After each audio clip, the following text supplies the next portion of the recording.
Madame la Présidente, Monsieur le Premier ministre, submersion. Ce mot est celui de l'extrême droite partout en Europe et dans le monde, un mot qui blesse autant qu'il ment.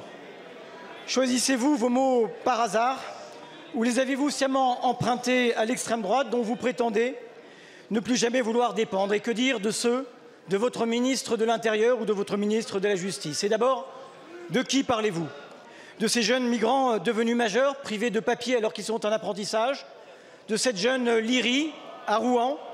De ces femmes qui s'occupent de nos enfants, de nos parents? De celles et de ceux qui travaillent dans nos hôpitaux, dans nos EHPAD, dans nos crèches? Parlez-vous de ces hommes et de ces femmes dans les cuisines de nos restaurants, sur nos chantiers, dans nos usines, comme le rappelait le MEDEF ou la CPME? De ces travailleurs sans papier et qui pourtant, pour beaucoup, payent leurs impôts, perdent leurs cotisations, payent nos retraites? De ces vies arrachées à leur pays, à leur famille, par les guerres, les persécutions ou la misère? Monsieur le Premier ministre, la question migratoire est une affaire trop sérieuse. Et elle est sérieuse pour les Français, pour s'en laisser dicter les termes par l'extrême droite. Et ce débat mérite mieux que cette funeste coalition de l'ignorance, des préjugés et de l'opportunisme au prix de tous nos principes républicains. Tout plutôt que cet ordre qui prend ses pouvoirs dans la haine de l'autre. Tout plutôt que la corruption de nos principes. En républicain, dans la fidélité à votre famille politique, les démocrates chrétiens, je vous appelle au sursaut. Monsieur le Premier ministre, je vous demande d'être clair. Maintenez-vous ce mot de submersion? Je vous remercie, mon cher collègue. La parole est à Monsieur le Premier ministre. Merci. Madame la Présidente, Monsieur le Président Vallot, cette émission et le passage que vous indiquez était fondé sur la situation à Mayotte. Et donc, quiconque est allé à Mayotte, quiconque a parlé avec les habitants de Mayotte, quiconque s'est confronté à la situation à Mayotte, et ça n'est pas le seul endroit de France, mesure que le mot de submersion est celui qui est le plus adapté parce que tout un pays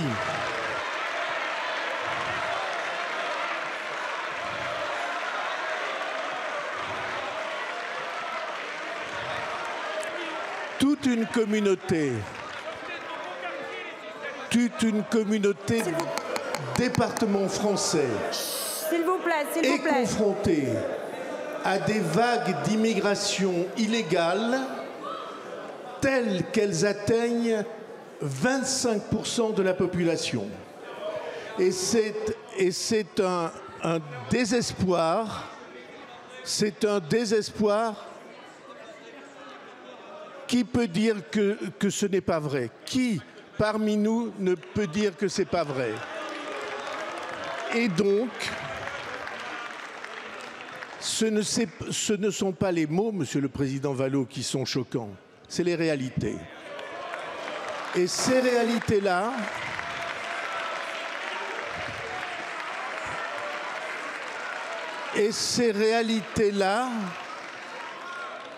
il est inutile d'utiliser des mots excessifs.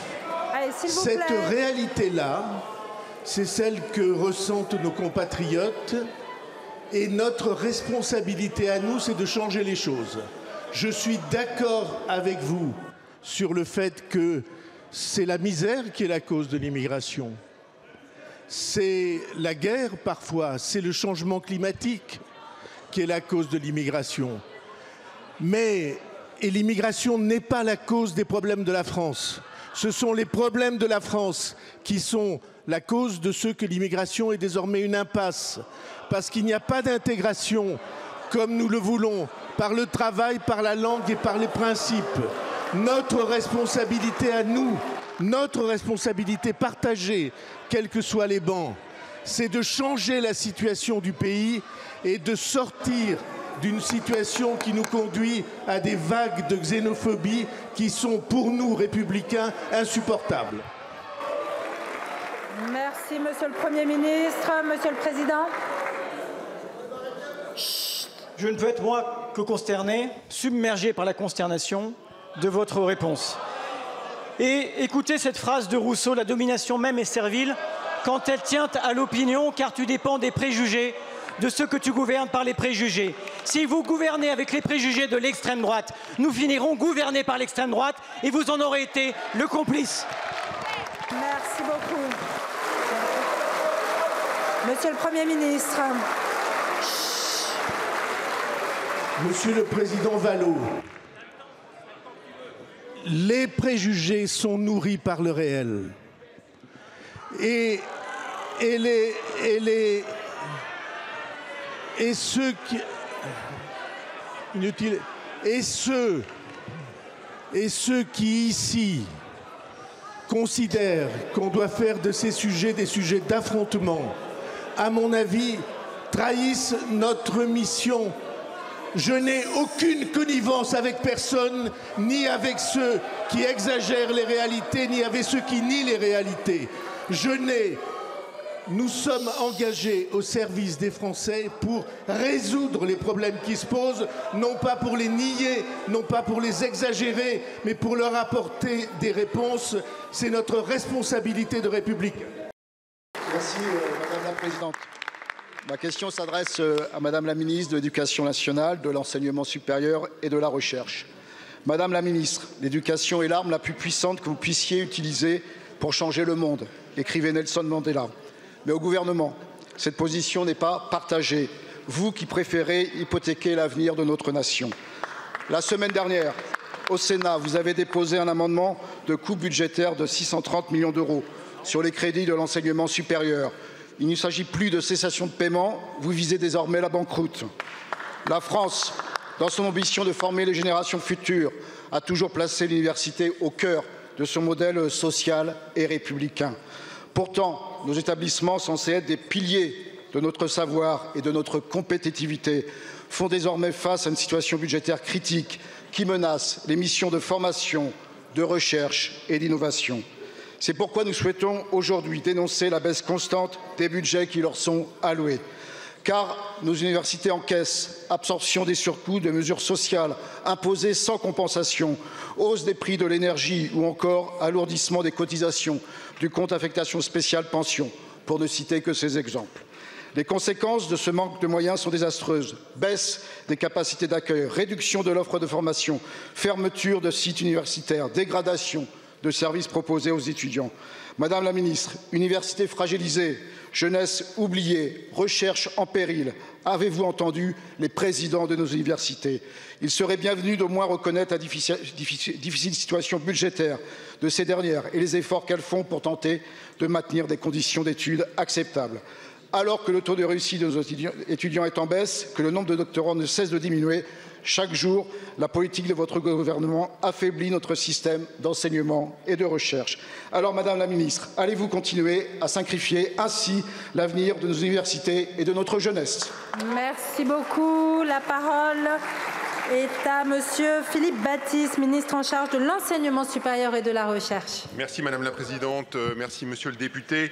La semaine dernière, le Sénat a adopté les crédits de la mission interministérielle Recherche et enseignement supérieur, qui regroupe 8 programmes, mais votre question pose spécifiquement, concerne spécifiquement les 3 programmes directement de mon ministère, c'est-à-dire autour des universités, des organismes de recherche et des chercheurs et des étudiants. Pour cela, l'effort voté au Sénat ne pèse que 193 millions d'euros et je vais être très clair sur ce point. Nous avons préservé le budget des universités et nous avons préservé le budget de la recherche. Pour les universités, le gouvernement a décidé de débloquer 100 millions d'euros supplémentaires afin de compenser le casse-pension des universités et le financement de l'État progressera donc en 2025 de 200 millions d'euros pour ces établissements, universités et écoles, traduisant ainsi l'engagement du gouvernement dans un contexte budgétaire difficile. S'agissant des organismes de recherche, les discussions budgétaires en cours n'auront pas d'incidence sur la mise en œuvre des budgets pour 2025 et donc sur la conduite des programmes de recherche qui sont en cours. Un effort supplémentaire de 100 millions d'euros est demandé au CNRS qui, compte tenu de sa trésorerie, est en mesure de le faire. Je veux enfin souligner que la progression de la loi de programmation recherche intégrée au PLF 2025 est sanctuarisée et les mesures RH pour les personnels sont maintenues. Voici l'effort que nous faisons, monsieur le député, pour défendre la recherche, l'université et les étudiants. Merci Madame la Présidente. Ma question s'adresse à Monsieur le Premier ministre. Les quartiers populaires se préparent à subir une véritable hémorragie sociale avec la suppression annoncée des 5000 postes d'adultes relais. À Montpellier, Rouen, Marseille et dans tant d'autres territoires, ces emplois essentiels permettent de soutenir des projets, d'accompagner les habitants, de mobiliser des financements. Leur disparition entraînera un effet domino désastreux pour nos territoires. Ces emplois ne sont pas de simples lignes budgétaires, ils incarnent une présence humaine indispensable dans des quartiers où la fracture sociale ne cesse de se creuser. Avec cette suppression, vous portez un coup dur à votre propre stratégie Quartier 2030. En effet, depuis plusieurs années, l'État a amorcé son désengagement de nos quartiers. Plan Borloo, aucune suite. Les engagements suite à la mort du jeune Naël, aucune suite. Les propositions de la Commission nationale participation citoyenne des quartiers en 2024, aucune suite. Pire encore, les financements de l'Agence nationale de la cohésion des territoires et de l'Agence nationale pour la rénovation urbaine sont eux aussi sous pression, alors même qu'ils sont des outils essentiels pour améliorer le quotidien de millions de citoyens. Les socialistes demandent avec force que le gouvernement revienne sur ces suppressions d'emplois d'adultes relais. Ces postes sont indispensables pour renforcer la cohésion sociale dans nos quartiers populaires. Supprimer ces 5000 postes, c'est non seulement affaiblir les associations et les collectivités déjà en difficulté, mais c'est aussi désespérer les habitants qui ont encore foi en l'action publique malgré un fort sentiment d'abandon. Monsieur le Premier ministre, allez-vous écouter les élus locaux, les associations et les habitants? Allez-vous rétablir ces emplois, maintenir les financements de l'ANCT et de l'ANRU et respecter enfin les engagements de l'État envers nos quartiers populaires? Merci beaucoup. La parole est à Madame Juliette Méadel, ministre en charge de la Ville. Madame la Présidente, Mesdames et Messieurs les députés, Madame la députée Dombrecoste. Comme vous le savez, le projet de loi de finances initiale pour 2025 était particulièrement dur pour la politique de la ville et en particulier pour le programme 147 dont j'ai la charge. Comme vous le savez, il avait été envisagé une diminution de 15%. Mais François Bayrou, François Rebsamen et moi-même, nous sommes mobilisés et avons souhaité redonner à ce programme les moyens de l'ambition portée, c'est-à-dire une relative stabilité par rapport à la loi de finances initiale de 2024. Et cette proposition que nous avons faite, nous avons proposé de l'augmenter de 65 millions d'euros.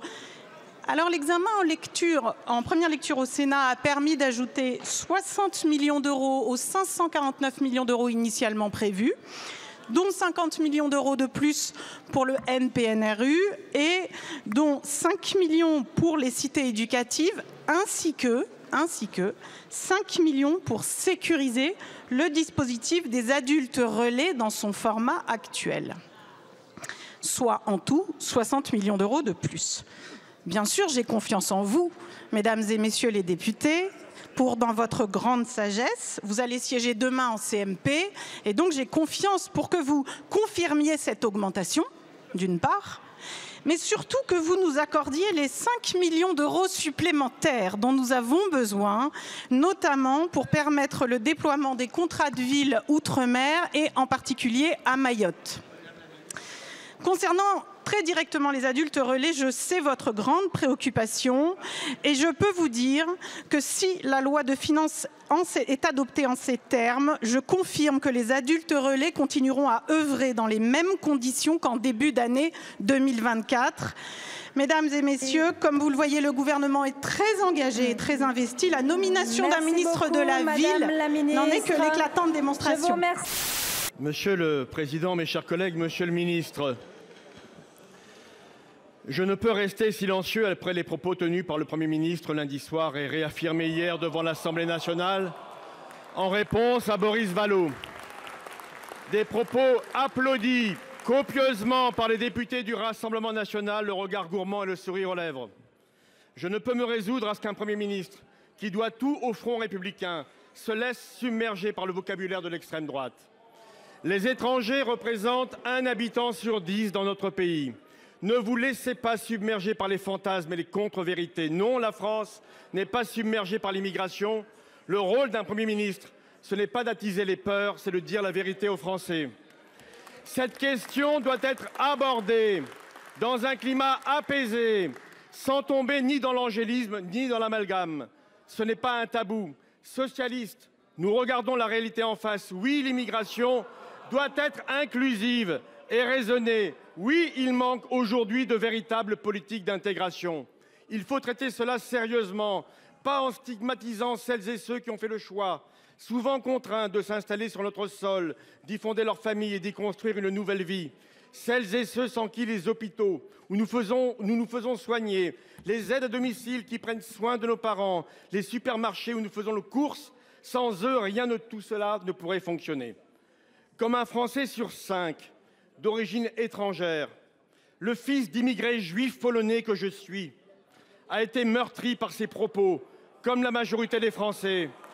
Pour ma part, c'est la République qui m'a submergé. Ce sont les valeurs qui ont permis à ma famille de s'épanouir en France et à moi de la servir. Monsieur Barnier a été censuré pour s'être fourvoyé dans des négociations avec l'extrême droite. Alors, Monsieur le Premier ministre, Mesdames et Messieurs les ministres, voulez-vous dépendre?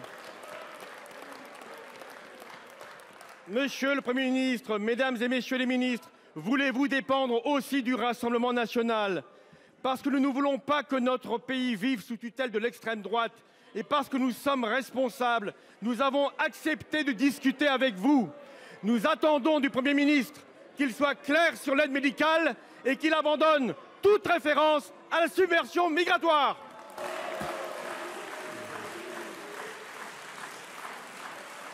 Pour vous répondre, la parole est au ministre délégué chargé des relations avec le Parlement. Monsieur le Président, Mesdames et Messieurs les sénateurs, Monsieur le Président Kanner, le Premier ministre vous prie d'excuser son absence car il est aux obsèques de son ami Jean-François Kahn. Évidemment, il a observé les réactions que vous venez d'exprimer, celles de votre et d'autres formations politiques. C'est la raison pour laquelle il m'a demandé d'apporter en son nom cette réponse. La question migratoire est source de tensions qui mettent à l'épreuve toutes les sociétés occidentales et la nôtre n'y échappe pas. La traiter par le côté passionnel, c'est le meilleur moyen de ne jamais y répondre et j'ai entendu que c'est aussi votre conviction. Les mots sont des pièges. Est-ce qu'il y a un sentiment de submersion? Dans les sondages, les 2/3 des Français expriment ce sentiment, mais on ne retient dans cette expression que le mot de submersion et non celui de sentiment. Nous ne pouvons écarter ce que nos concitoyens éprouvent et expriment. Mais si nous regardons les choses en face, nous serons en capacité de maîtriser et d'accueillir correctement ceux qui viennent dans notre pays comme c'est notre devoir. La question, c'est la panne de l'intégration. L'intégration a été la dynamique singulière de la société française. Elle est vécue par des millions de personnes, oui. Et en particulier par tous ces Français dont les ancêtres viennent de pays voisins ou lointains. C'est la vie de celles et ceux qui accompagnent nos enfants, nos aînés, qui travaillent dans nos restaurants, les médecins dans nos services d'urgence, les informaticiens, les entrepreneurs. Tous participent à la vie de notre pays et contribuent à sa richesse. Ce sont aussi ces enfants qui vont à l'école. Les instruments d'une intégration réussie, nous les connaissons. Le travail, la langue, les principes de la République, le principe de laïcité. C'est notre héritage commun, humaniste. C'est ce que nous devons transmettre. Mais tous ces instruments qui font notre fierté sont aussi dans la tourmente. Si nous améliorons notre éducation, si nous sommes fiers de nos principes, si nous sommes aussi plus rigoureux et efficaces pour faire respecter la loi, alors l'intégration pourra être réussie. Mesdames et Messieurs les sénateurs, Monsieur le Président, ce sont ces réponses que nous devons tous reconstruire ensemble. Merci, Monsieur le Président. 1000 jours, cela fait maintenant 1000 jours que Cécile Collère et Jacques Paris, nos compatriotes, sont retenus comme otages d'État par la République islamique d'Iran. 843 jours, c'est le temps que notre compatriote Olivier Grandeau est également retenu. C'est un drame puisque la République islamique d'Iran a souhaité prendre ces otages-là pour faire pression sur notre pays. Je veux ici en profiter pour aussi saluer les comités de soutien à nos 3 compatriotes qui sont retenus en otage. Aujourd'hui, c'est plus d'ailleurs un appel qui est lancé parce que nous sommes maintenant face à des otages qui sont au bout. Ils sont depuis maintenant, je l'ai dit, 1000 jours dans des cellules de près de 8 mètres carrés, éclairées en permanence, avec des co-détenus qui sont là à la fois pour les surveiller et pour veiller à leur maintien. Et nous avons une République islamique d'Iran qui a permis seulement 3 visites consulaires, c'est à l'encontre de la Convention de Vienne, qui de temps en temps permet aux otages d'avoir des échanges téléphoniques avec leur famille. Le dernier a eu le 25 décembre dernier. Et je crois que, vu l'état de santé qui se dégrade très fortement de Cécile Coller et de son compagnon Jacques Paris, il nous faut maintenant aller beaucoup plus loin. Je sais, Monsieur le ministre, nous en avons déjà discuté. Le Sénat, nous avons nous-mêmes écrit un courrier auprès de l'ambassade pour leur libération. Mais je crois que maintenant, il faut aller beaucoup plus loin et faire en sorte qu'ils puissent, dans un premier temps, sortir de la section 209, celle où sont maintenus dans des conditions inhumaines les prisonniers, en l'espèce des otages. Et puis qu'ils puissent être libérés le plus rapidement possible, nos 3 otages retenus. Et donc la demande qui vous est faite, c'est qu'on puisse maintenant agir vite. C'est une obligation. Est-ce qu'il faut mesurer, ajouter des sanctions déjà à la République islamique d'Iran? Est-ce qu'il faut aussi, et c'est possible, aller vers la Cour internationale de justice, parce que ça a déjà été le cas, mais je crois qu'il est urgent d'agir, sinon nous aurons malheureusement d'un moment très difficile pour nos 3 otages. Je vous remercie. La parole est au ministre de l'Europe et des Affaires étrangères, M. Barrot. Monsieur le Président, Mesdames et Messieurs les sénateurs, Monsieur le Sénateur, merci d'appeler par votre question l'attention du gouvernement, celle de la représentation nationale, sur nos 3 otages détenus par la République islamique d'Iran. À commencer par Cécile Coller et Jacques Paris, détenus arbitrairement depuis 1000 jours, bientôt 1000 jours, dans des conditions totalement inacceptables et intolérables, contraints à des aveux forcés sous la menace, comme vous l'avez rappelé, détenus dans des cellules éclairées en permanence et sans doute contraints à dormir à même le sol, privés de contact avec leurs familles qui, lorsqu'ils interviennent, se font sous la pression de leur geôlier, privés de la visite de nos autorités ou de nos représentants consulaires sur place depuis plus d'1 an maintenant. Je l'ai dit il y a quelques jours, ces conditions de détention sont assimilables en droit international à de la torture. Merci d'appeler l'attention sur le cas d'Olivier Grondeau, détenu depuis plus de 800 jours maintenant et qui, le 13 janvier dernier, a eu le courage de s'exprimer à visage découvert, alors même que ces conditions de détention ne sont pas tout à fait les mêmes que celles de Cécile Coller et Jacques Paris, et alors même qu'il prenait le risque, en les dénonçant, de les voir se dégrader plus encore. Nous avons adressé des messages très fermes aux autorités iraniennes en leur expliquant que sans amélioration et sans libération de ces otages, aucun dialogue bilatéral n'était possible, aucune levée de sanctions n'était envisageable. J'ai moi-même reçu le 17 octobre dernier les familles de ces 3 otages pour leur témoigner de notre mobilisation sans relâche pour les faire libérer, ce que nous faisons. Et lundi dernier à Bruxelles, lors du Conseil Affaires étrangères, j'ai réclamé de la part de l'Union européenne des sanctions visant les responsables de cette détention arbitraire.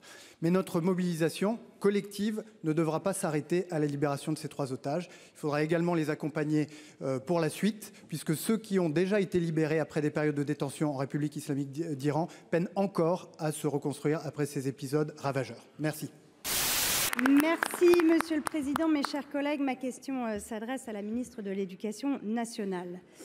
La mobilisation des socialistes, et notamment des sénateurs socialistes, pendant le débat budgétaire, à l'appui de la mobilisation intersyndicale, a permis l'annulation de la suppression de 4000 postes d'enseignants dans l'éducation nationale, dont plus de 3000 rien que pour le premier degré. L'annonce du Premier ministre le 15 janvier dernier sur ce sujet a entraîné un immense soulagement dans les communautés éducatives. Et les déclarations de la ministre de l'Éducation nationale à l'appui de cette décision ont permis enfin de considérer que la baisse démographique allait être envisagée comme une opportunité de faire baisser le nombre d'élèves par classe, nos classes qui sont encore parmi les plus chargées d'Europe. Et pourtant, après cet immense soulagement, c'est l'incompréhension qui arrive avec les annonces des rectorats dans les territoires. Dans les villes comme dans les zones rurales, malgré cette annulation de la suppression de 4000 postes, des suppressions de classes dans les écoles, dans les collèges sont annoncées aux communautés éducatives dans le plus grand chaos. Ici, des suppressions de classes dans des écoles dont les effectifs sont stables, voire en hausse. Là, des suppressions contestées par l'ensemble des communautés éducatives, car à contretemps des évolutions démographiques reconnues par tous. On est bien loin des engagements présidentiels de ne pas fermer de classe sans l'avis du maire. On est loin des engagements des nombreux ministres de l'Éducation nationale de construire des cartes scolaires pluriannuelles pour mettre fin à la gestion au jour le jour. On est dans l'opacité des décisions, à contre-courant des engagements pris par le Premier ministre. Cela entretient la confusion et ça alimente le désarroi des enseignants, des parents, des élus. À Paris, comme dans le Lot, le Gers, la Somme, la Nièvre, le Nord, la Gironde, la Moselle et la liste est longue, c'est l'incompréhension qui prévaut. Alors, Madame la Ministre, ne laissez pas le désordre s'installer quand l'école a, au contraire, besoin d'un cap et de stabilité. Pour vous répondre, la parole est au ministre chargé de l'enseignement supérieur et de la recherche, Monsieur Philippe Baptiste. Merci beaucoup, Monsieur le Président. Madame la sénatrice, merci. Je tiens tout d'abord à excuser la ministre d'État qui est retenue en Conseil supérieur de l'éducation. Et je vous remercie pour votre question qui permet de clarifier quelques enjeux absolument essentiels. Vous le savez, les moyens pour la rentrée 2025 ont été fortement revus à la hausse par rapport au projet de loi de finances déposé en octobre 2024, justement pour répondre aux enjeux éducatifs, alors même que l'année scolaire 25-26 sera marquée par une nouvelle baisse significative des effectifs scolaires. Il faut dire que 92 700 élèves en moins seront présents dans le système éducatif, dont 80 000 dans le premier degré. Nous avons proposé ainsi de maintenir les moyens de la rentrée dernière et de revenir intégralement sur les réductions de postes initialement prévues. C'est notre objectif et nous espérons que la commission mixte paritaire conclura bien en ce sens. Comme vous, nous pensons que la baisse démographique doit être un levier pour améliorer l'école et pour réduire les inégalités. Les inégalités entre élèves, mais les inégalités entre territoires. Et ce sera le cas. Concrètement, à la rentrée 2025, les conditions d'apprentissage seront améliorées. Le nombre moyen d'élèves par classe, ce qu'on appelle le taux d'encadrement, atteindra un niveau inégalé, historiquement bas, depuis que cet indicateur est mesuré. Il y aura en moyenne 21,1 élèves par classe contre 23,2 en 2017. Cette stabilisation des emplois nous permettra de consolider les brigades de remplacement. Et pour ce qui est de la situation particulière, je prendrai un exemple autour de Paris. Madame la sénatrice, la rentrée sera marquée par une baisse de près de 3 000 élèves dans le premier degré. Et à Paris, le nombre moyen d'élèves par classe est l'un des plus bas de France et passera sous la barre de 20 élèves en moyenne à la rentrée 2025. Je vous remercie. Vous avez quelques secondes si vous le souhaitez. Merci. J'ai bien entendu votre réponse. Je ne suis pas sûre que vous ayez compris ni ma question ni mon interpellation.